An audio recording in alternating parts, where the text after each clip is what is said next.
Monsieur Boulet, bonjour. Vous êtes à quelques heures maintenant du second tour. Quelle est votre position?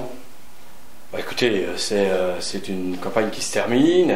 Elle est évidemment longue et ces dernières heures ou derniers jours, les quelques attaques sont un peu plus fermes.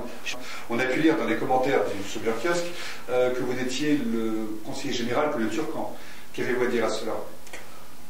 Bon, c'est d'un ridicule, mais le ridicule ne tue pas en tout état de cause, mais c'est absolument faux. On peut juste regarder quelques chiffres, assez simplement.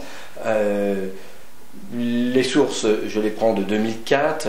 En 2004, un des candidats qui était contre moi annonçait que sur le canton de Saumur-Sud, quand on payait 1 euro d'impôt, il y avait 30 centimes qui étaient reversés sur le canton. Aujourd'hui, quand on paye 1 euro, on est sur 2,30 € de versés sur le canton en dehors du programme routier. Il est bien entendu que je ne m'accroche pas ou je ne considère pas que c'est moi qui ai tout défini. Par contre, la méthode de travail, qui est celle de travailler avec les hommes et les femmes du territoire, toutes les associations, emportant les dossiers des communes, mais aussi des particuliers, des entreprises, nous a permis de décrocher un certain nombre de subventions dans le cadre qui existe du Conseil général, mais les montages de dossiers ensemble, bien cadrés, soutenus, nous permet d'avoir des retombées économiques sur notre territoire. Turcan comme les autres, mais aussi les communes. Prendre deux exemples. L'exemple du château de Saumur, c'est 2 750 000 € qui ont été donnés de subventions au Conseil général, mais aussi le programme de rénovation urbaine. Pour ce qui concerne Saumur, c'est plus de 2 millions d'euros qui a été versé à la ville de Saumur.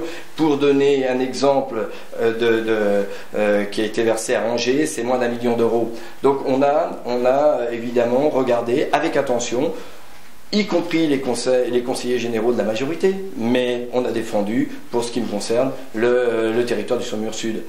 Voilà, après c'est de bonne guerre d'essayer de trouver des angles d'attaque et c'est bien normal. Vous n'êtes pas encarté, mais on vous attaque sur vos soutiens vers PC et puis Parti Socialiste.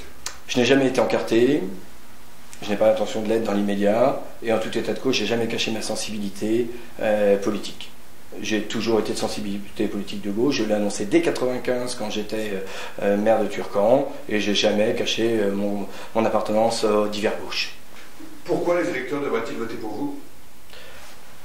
Plusieurs raisons. D'abord parce que j'ai beaucoup travaillé depuis 7 ans, j'ai été très présent sur le terrain, j'ai été aux côtés de chacun, quelles que soient les sensibilités sociales de chacun, les engagements politiques. Quand les dossiers me paraissaient intéressants, je les ai défendus.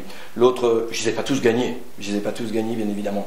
L'autre raison, c'est que dès lundi matin, je pourrais continuer à défendre les dossiers sur le canton. Je connais bien les dossiers, je connais bien l'organisation du Conseil général et je connais bien aussi le territoire. La dernière raison, c'est que c'est un mandat de 3 ans. Un mandat de 3 ans, c'est très court et il nous faut être efficace très très vite pour le Saumurois. Voilà les quelques raisons. Et puis au-delà de ça, je crois que l'homme que je suis a été, au travers de tous les dossiers défendus, très honnête dans sa volonté de faire avancer le territoire.